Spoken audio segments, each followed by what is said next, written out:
Assalamualaikum warahmatullahi wabarakatuh.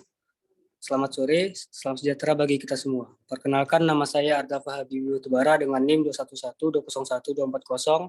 Saya sebagai yang akan memandu berjalannya debat pada kesempatan kali ini. Pertama-tama, marilah kita bersyukur atas rahmat Allah yang Maha Esa sehingga kita bisa berkumpul di ruang Zoom ini untuk melaksanakan debat. Video ini merupakan sebagai tugas proyek dari tugas MKWK Pendidikan Kewarganegaraan dengan dosen penanggung jawab Ibu Erna Herlinda.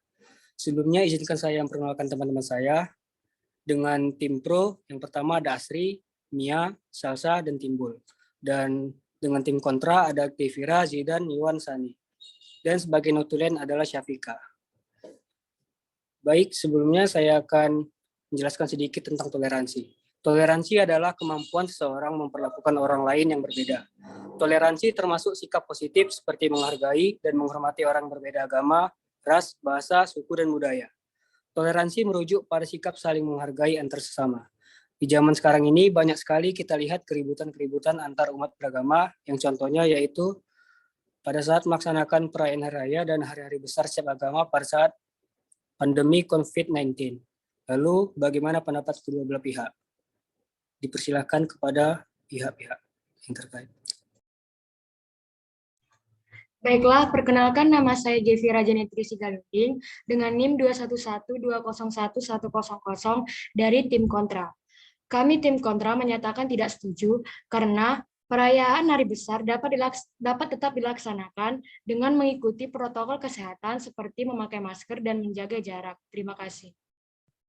Saya, Asri, dengan NIM 163, menyatakan bahwa tidak setuju dengan pernyataan dari tim kontra, karena menjalankan prokes saja untuk melakukan perayaan hari besar kurang efektif dikarenakan masih banyaknya masyarakat yang nakal, dalam tanda kutip, yang menjalankan prokes hanya di awal saja. Izin moderator. Perkenalkan, nama saya Timbul Pakpahan dengan NIM 211201245 ingin menambahi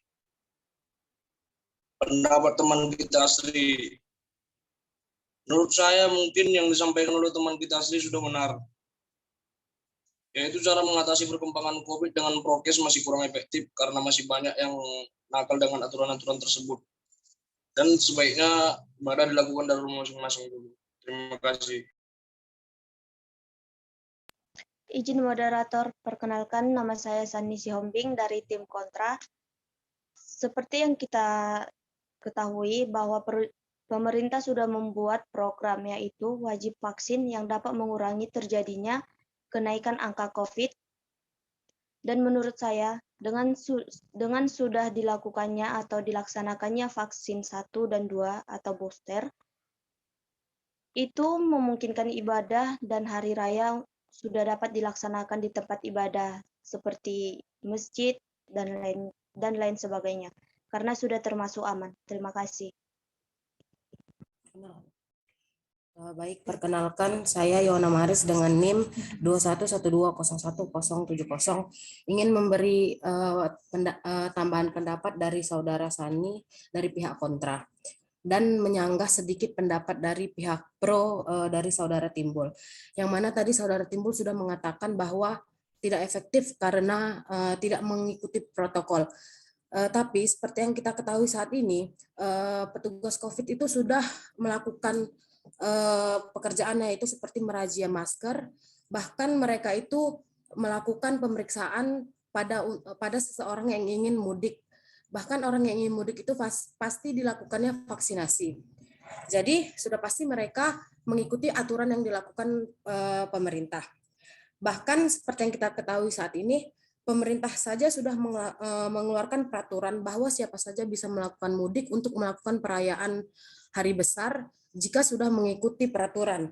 Jadi pasti peraturan itu dibuat, pasti ada keuntungannya balik ke kita.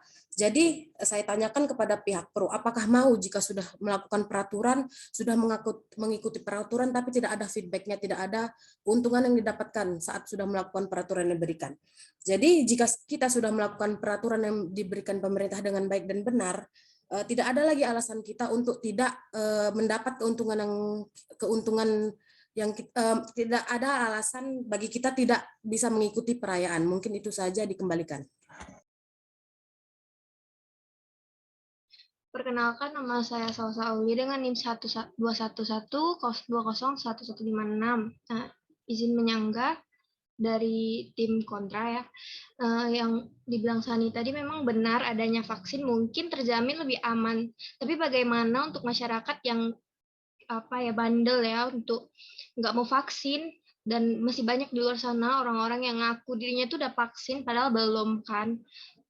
Masyarakat tersebut juga bisa menjadi penular karena mungkin karena dia nggak vaksin, imunnya rendah, mungkin dia bisa jadi terpapar dan menjadi penular. Terima kasih. Oke, terima kasih. Saya dari tim Pro akan menambahkan sedikit. Menurut saya, terkadang sering terjadi kondisi yang tidak disangka akan terjadi. Namun, di sisi lain, jika ditinjau dari kesehatan ancaman bahaya penyebaran virus, dapat menimbulkan kematian. Ada baiknya sementara itu untuk menjaga hal yang tidak diinginkan agar melakukan ibadahnya itu di rumah saja. Terima kasih.